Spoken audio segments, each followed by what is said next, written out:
I wrote a masterpiece 5th Kung Fu Panda sequel that will save the franchise. And I bet my toes you'll be in tears by the end of this video. The movie starts off like Po's dream in the first Kung Fu Panda movie, but it's no dream, it's actually happening, with the 3D not 2D animation as Po walks across that bridge in the same majestical outfit he dreamed of, showcasing how far he has come, and that he has finally become the great Kung Fu master he's wanted to be since the very beginning, as a deep voiced narrator says exactly what Po said in the first movie.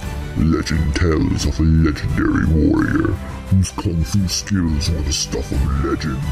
And Po walks into that restaurant all dramatic, and when he enters, everyone drops their drinks. Their eyes go wide open in shock. They all stand up, gather around the dragon warrior, as there is suspenseful silence. Finally, a bunny says, "Oh, mighty spiritual leader, what has brought you here?" Everyone eagerly awaits Po's response. After even more suspenseful silence, Po closes his eyes, inhales, everyone looks at him in awe, and he says, "My tummy," while his stomach is rumbling.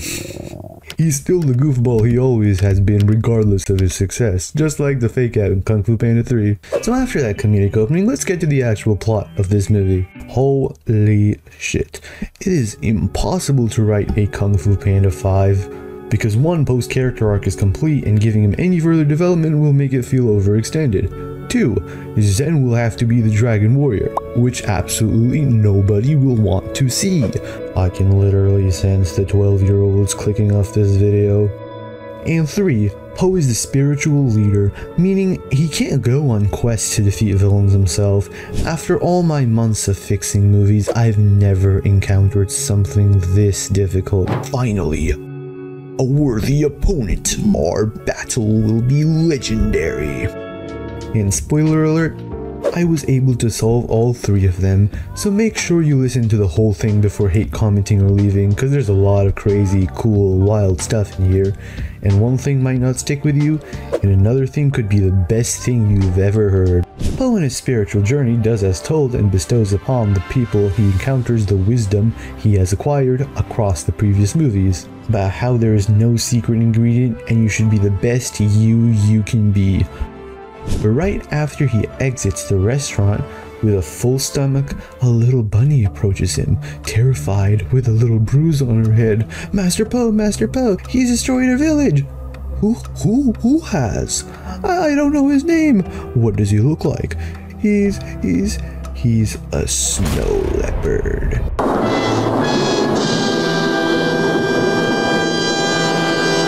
What? A snow leopard? Could it be Tai Lung? Or someone else? Someone much worse? You will find out soon. I'll get back to that later because this next part is probably the best in the video. Since Po is so majestic and spirity, he decides he can no longer fight battles and save people like he used to. Someone else will have to do it, because what happens when Po eventually passes away? Like, nobody else is going to have the capabilities to protect the world. Well, that's why he needs to train someone. So he decides to go back to the Valley of Peace and train Zhen. Now this time her character will actually grow and evolve like a real Kung Fu Panda character, so people will hate her less. Now during the training, here's the best part I was talking about. Zhen does terribly and keeps getting distracted by her old habits of stealing and other shenanigans like messing with fireworks. Now Po does the exact same thing Shifu did to him. He finds a new creative way to train Zhen, unlike normal training. It will be like Shifu's drills, but instead of food, it's gold or shiny artifacts. It would be truly amazing to see Po pass on the tradition, and this will truly show that the student has become the master.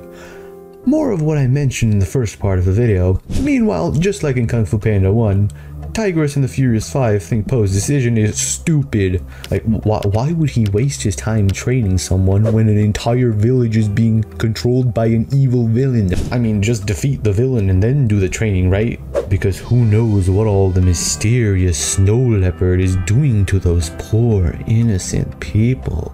But Po doesn't listen and doesn't even bother to give an explanation like most wise masters do. That's why Tigress and the five once again decide to venture off to that village and fight the snow leopard without the dragon warrior.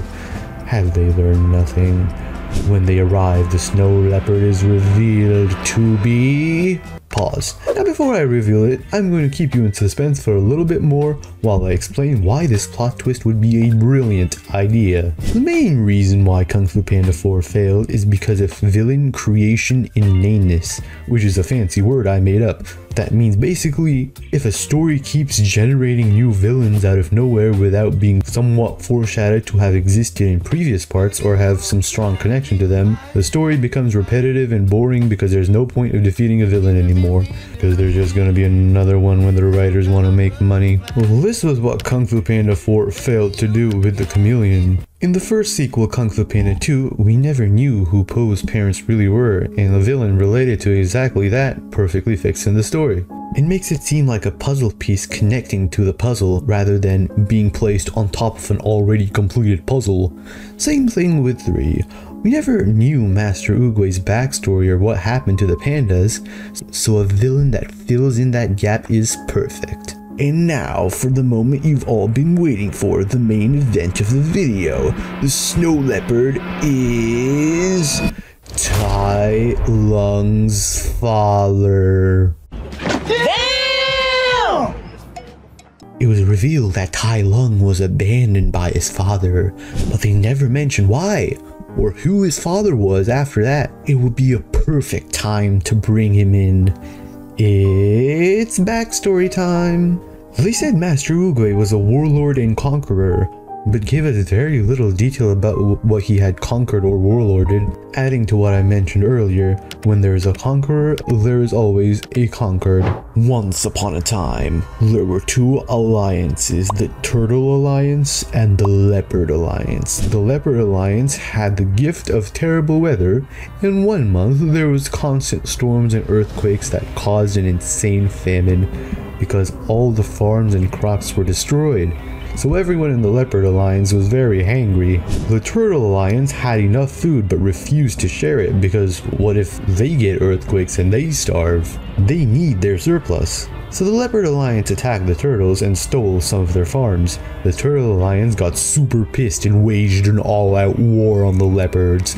And because the Leopards were damaged by their weather, they lost the fight and his people were captured and poorly treated, so he seeks revenge for that. And why did he wait so long and abandon his child? Well, he wanted to wait until Master Oogway went to the Spirit Land because he knows he can't beat him. But then Po became the Dragon Warrior, and since he beat so many other powerful villains, Tai Lung's father again cowered and thought he wouldn't beat him.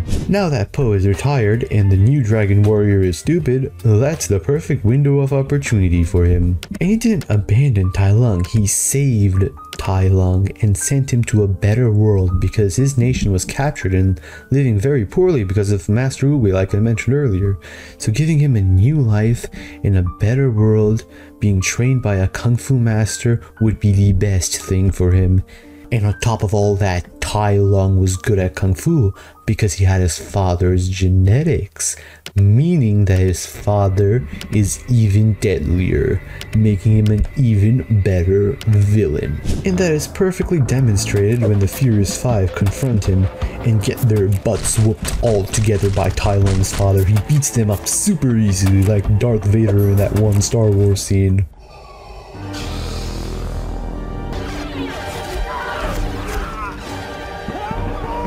Meanwhile, we still have these idiots training. Zhen feels disappointed and feels she isn't ready to fight Tai Lung's father because all she is a tiny weak thief. She wasn't able to stop her habit even with Po's training. There is no hope. She's always going to be that pathetic dopamine junkie child, just like how Po felt in the first movie. But Tai Lung's father is coming to invade the Valley of Peace, so he has no choice. When the final confrontation happens, Tai Lung's father says, "Where's the Dragon Warrior?" And the same shenanigan that Tai Lung did to Po in the first movie. After the usual childish trash talk, Tai Lung's father looks at Zhen, and Zhen looks at Tai Lung's father. After an intense staring contest, they begin the final fight. Zhen keeps dodging his blades, but eventually gets surprise kicked in the chest and falls down. As Tai Lung's father is about to finish her off, he raises his blades. Zhen slowly closes her eyes, takes a deep breath, and says, "Just get it over with." And Zhen gets stabbed.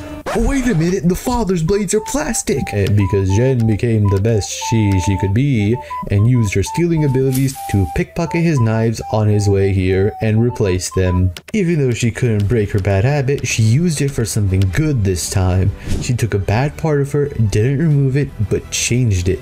Which is the entire moral of the Kung Fu Panda series. Take your personality, mold it into something great, not try to get a different one. Become the best you, not a different you. And this rewrite will for sure keep that tradition. Then Zhen takes out the real knives and throws them at the father's feet, and while he is immobilized, Zhen stands up and does the Wu Shi finger hold on him. She looks at Po standing hidden in the corner, and Po nods his head. And Zhen says, "Skadoosh," and sends him straight to the spirit realm. What an ending. And after that, everyone's happy and Po bows to Zhen. Po realizes the Valley of Peace is safe, and his work here is done. He can now finally rest as he goes to the spirit realm just like Master Oogway, and the cycle continues. If you enjoyed me writing Kung Fu Panda 5, then you would love me writing Kung Fu Panda 4, so click on one of these videos here.